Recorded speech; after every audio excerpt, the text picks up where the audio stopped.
Hello viewers, আবার দেখা হয়ে গেল আরেকটি ছোট্ট একটি ভিডিও নিয়ে আবার হাজির হয়ে গেলাম আমার এই অনাকাঙ্ক্ষিত আমার সেই রবিন ভাই। দুজনে আজকে ছবি তুলবো, ভিডিও করব, আনন্দ করব, উল্লাস করব। তবে আমি এখানে যেখানে দাঁড়িয়ে আছি কাওলার শেষ প্রান্তে, বগুড়ার বর্ডার শুরু। আসুন আর কথা না পারে আমরা চলে যাই গন্তব্যস্থানে। এখন আমরা চলে যাচ্ছি কোথায়? রঞ্জনীপাড়া ব্রিজ পার হচ্ছি আমরা। আজকে যার ইভেন্ট করব তার নাম হলো আমাদের শ্রদ্ধেয় নয়ন ভাই। এর আগে তার ভাইয়ের কাজটা করেছিলাম, সে হলো সাদাত ভাই।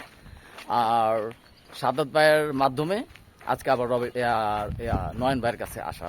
তাই যাক, আজকে কনের বাড়িতে যাব আমরা হলুদ দিতে। বগুড়া টু আশুলিয়া, মানে ধৌড় একটা জায়গা আছে, ওই জায়গাটায়।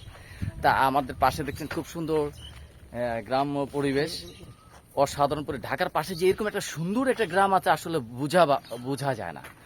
তা আপনারা চাইলে এখানে চলে আসতে পারেন সহপরিবার নিয়ে। শুধুমাত্র শুক্রবার খুব সুন্দর একটা ভিড় হয়, আর বাকি সময়টা রিল্যাক্স। আর যদিও ঠাডা মারাকা রোদ, ফাটাফাটি গরম, তারপরেও অনুষ্ঠান তো চলছে। পরিবেশটা খুবই ভালো, খুবই সুন্দর, দেখার মতো অসাধারণ পরিবেশ। যে জিনিসটা আসলে বলা যায় সেটাকেই বলা যায়। তা ভালো থাকবেন, সুস্থ থাকবেন। দাদা জল খেতে হবে রে দাদা। আবার দেখা হবে। Okay bye. আরেকটা ভিডিও নিয়ে আপনাদের সামনে আবার হাজির হবো। Okay bye.